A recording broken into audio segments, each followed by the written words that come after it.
kommt Valerie, euer Bastelwal.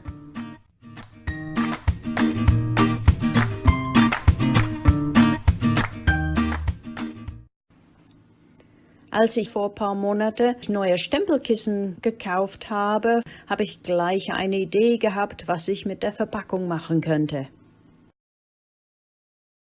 Meine Tochter ist ein Winterbaby gewesen und daher habe ich diese Karte für sie gemacht mit Wintermotiv, mit Pinguinen und Eis und Schnee und so weiter im Kopf. Ich kann mir auch vorstellen, es wäre super mit einer kleinen Reihe Eulen auf einen Ast. Ich habe nur diese Idee gehabt und gleich umgesetzt.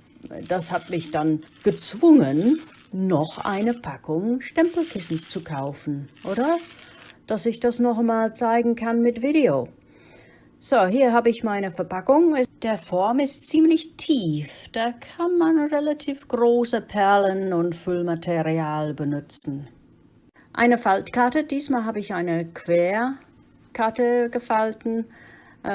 Bisschen größer als meine Reihe Pinguine. Als Hintergrund habe ich ein Fotopapier genommen, weil ich wollte das ausdrucken. Und dann Füllmaterial. Die Ursprungskarte hat wunderschöne Meerestierchen in Perlenoptik. Die sind jetzt alle aufgebraucht oder fast alle aufgebraucht.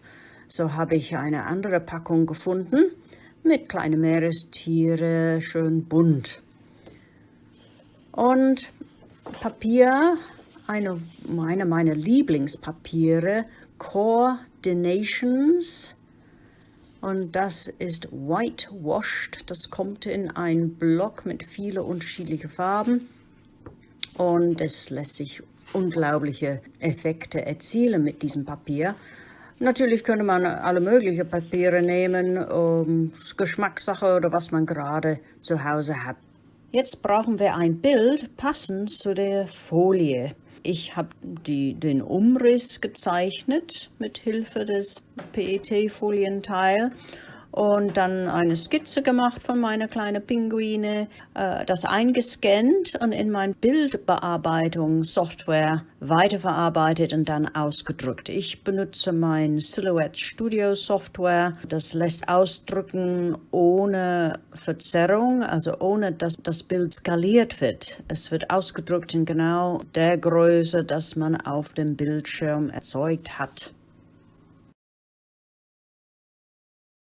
Ich habe 2 Versionen gemacht, eine mit Prägung und ein ausgestanztes Motiv. Da braucht man so eine Stanzmaschine, wie mein Sizzix Big Shot. Aber ich habe auch eine Karte gebastelt, falls man noch nicht so eine Stanzmaschine hat.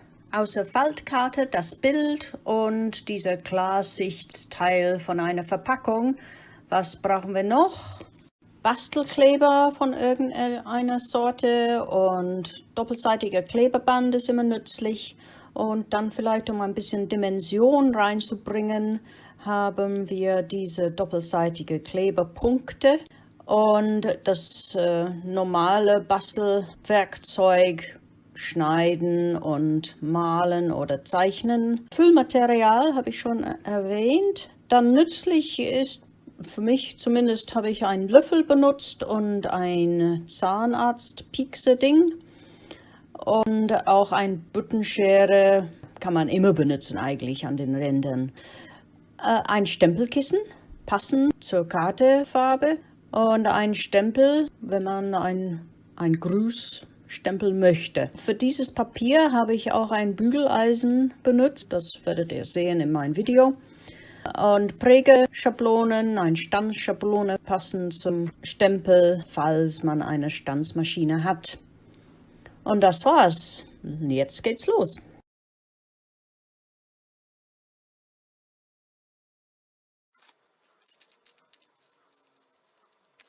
So, die Perlen und so weiter in der Mitte vom Bild aufreihen, dass sie nicht mit Klebstoff in Berührung kommen können.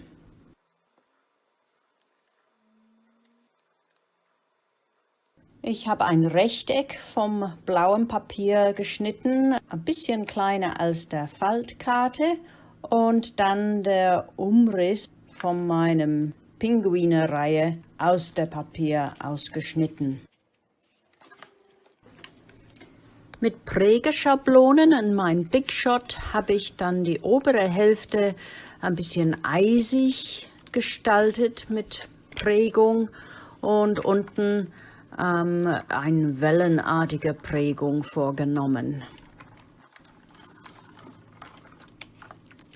Da ich habe nur die Hälfte der Karte prägen wollen und die Prägeschablonen nicht groß genug sind, um die ganze Breite zu prägen, habe ich ein bisschen rumfümmeln müssen.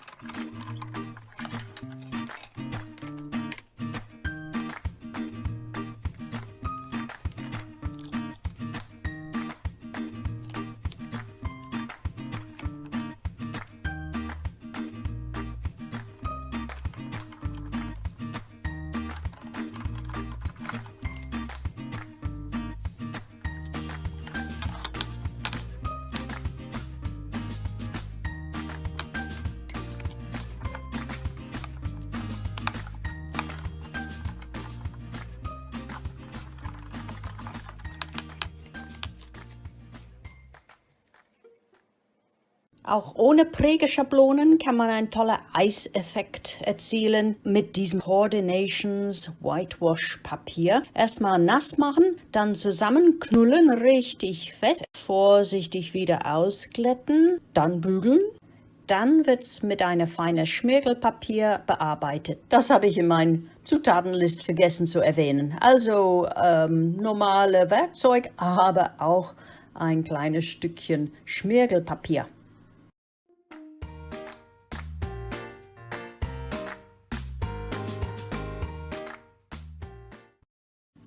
Das geprägte Teil wird auch mit Schmirgelpapier bearbeitet, sodass die Erhebungen dann dunkel werden, weil die weiße Oberfläche wird abgetragen. Die Ränder vom blauen Papier habe ich dann betont mit dem Stempelkissen, auch auf dem anderen Stück blauer Papier für die andere Karte. Und dann wird es zusammengebaut auf dem Schüttelteil.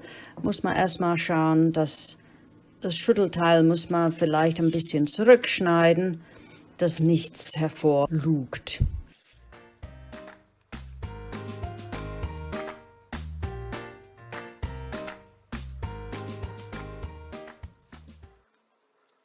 So, ich habe einen kleinen Grußstempel mit einer passenden Stanzschablone. Unter meine Unterlage zum Stempeln habe ich ein Blatt Moosgummi. Das gibt ein besseres Ergebnis beim Stempeln. Und wenn man so einen Silikonstempel hat, muss man schauen, dass es doch die richtige Länge hat. Sonst passt es nicht zu dem ausgestanzten Papier.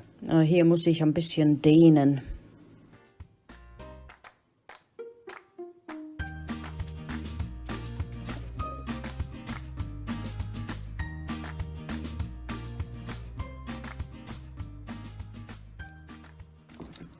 Stempel und Stanzen mache ich einen Schnelldurchlauf.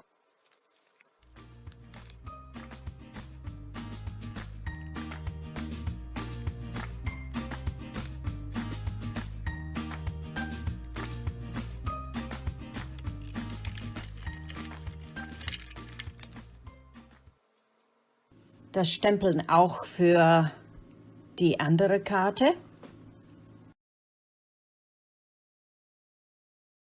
Und dann habe ich die Ränder von der Faltkarte mit meinem Stempelkissen betont und dann wird es zusammengebaut.